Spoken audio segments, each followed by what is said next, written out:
Time now for CURES. How do we embrace failure? Humorist and feminist Gina Barreca is sharing her wisdom in her latest book. I love the title, Fast Fallen Women. All right, it's a collection of 75 new essays about the dangerous and enthralling ways women fall and how we get back on our feet more deft, more decisive, Why are you more hitting daring than ever. Why am I poking him, Gina? Gina Barreca is here. Gina, we love you. I'm so glad to be with the two of you. Yeah. I really am. What a miserable day, right? I know. No, Thank you for trekking. Did you fall in the rain? I did not fall. I am soggy. But I am wearing flat shoes. This I have learned. Yes. Unlike the fabulous cover. Do you see this cover? Yeah, this is really incredible. With the red high heels. This was done by one of my former students from UConn. It was actually an art PhD. She did it, and she's in the book. And I love the fact that the heels are going up. She's got those red stilettos, and they're rising, because the book is about women, lots of ways to define fallen women. Yeah. Right? Lots of ways. There's fallen, like biblical fallen. There's fallen, like Amy Tan, the brilliant writer, right, wrote about literally falling down. But she's got the metaphoric line about lift your hem, which I think is nice. We should all lift our hems. Okay.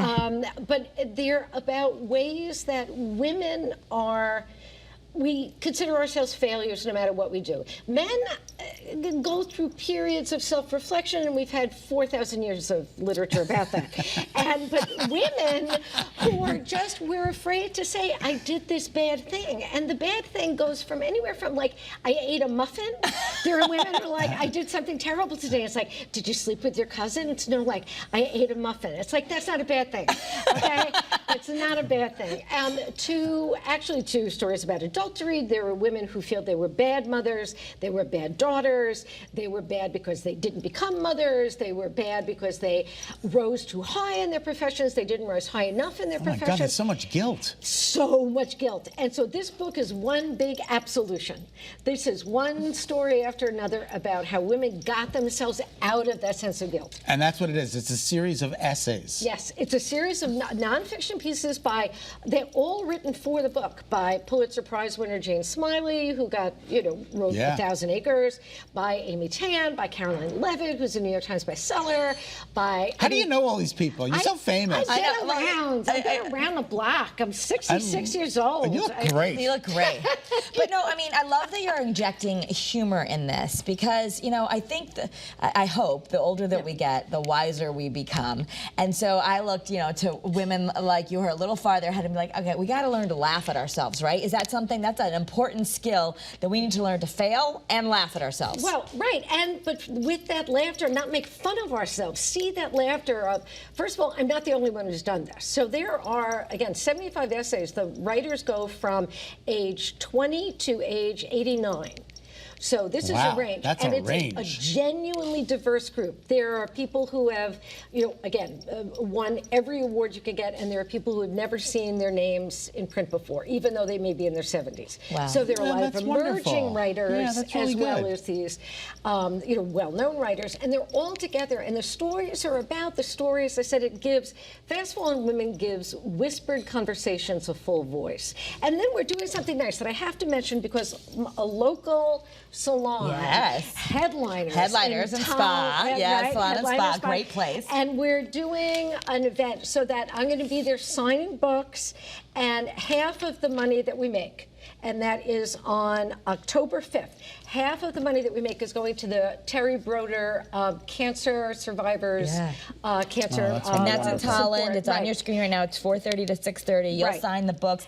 Plus, they're giving really nice products away, like Kerastase. Yeah, exactly. No, they have them all little gifts. I mean, it's nice. You can get any. If you go and you get a free gift, it is an amazing Absolutely, thing. That's a good time. It's a good time. We like that. We like that. So it's really important. Have you ever fallen and gotten up? All the time. All the time. All the time. Do you know how many times I have failed? And I mean, I talk about it. There are so many things I've tried to do that I've never been able to get a grant.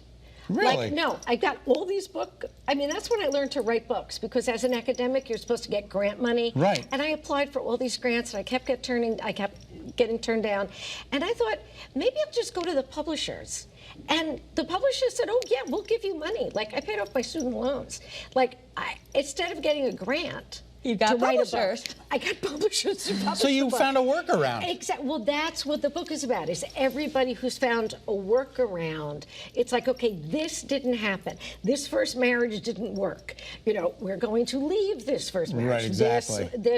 Do not grow where you're planted if that's not a good place for you to be. What a Unless great- you're what an a- endive, Yep. get yourself out of the dirt and move. And like, really, you don't have to grow where you're planted. Go move yourself to where there's sunshine and better soil for you. Yeah, that is you know, amazing. You need to find your way of rising. Yeah. And that's what these stories are about, these essays. Well, we're going to get to take a deeper dive on the CURES podcast, but I want to ask you, like, I've read the famous story of Sarah Blakely, who said, you know, she's the woman who invented Spanx, and I know you have a lot to say about that. But like, basically what she said was her father would ask them at dinner every night, like, what did you fail at? And he'd want to know, like, Yeah. what did you fail at?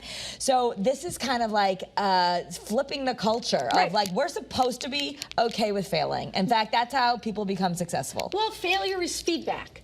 It's like, okay, this didn't work, so I have to do something else. That's what failure is. And it's much more fun when you realize you're not the only one who've done it. Yeah. And so this is a dinner party where there are 3 women sitting over the hors d'oeuvres and drinking champagne and laughing. There are 5 women crying on the veranda outside, and the rest of us are just sitting at a big table telling the truth about our lives. And it's a lot of fun. Yeah, that's good. That's it. The truth is really funny, and it makes you feel secure, and it makes you feel not alone. All right, go to the book signing. It's October 5th, and you get to meet the wonderful Gina Barreca, headliner Salon and Spa, 350 Murrow Road in Tolland. Yeah. And how's Did we UConn? tell you about the free gifts that CURES Good. does? How's UConn? UConn is great. I Good. still love teaching. I still Good. love my day job. So, Yeah. so Perfect. far, so good. It's good to see you. Like the 2 of you. Thank you for you're doing coming. Thank amazing. you. Like an endive. Still a- I love that.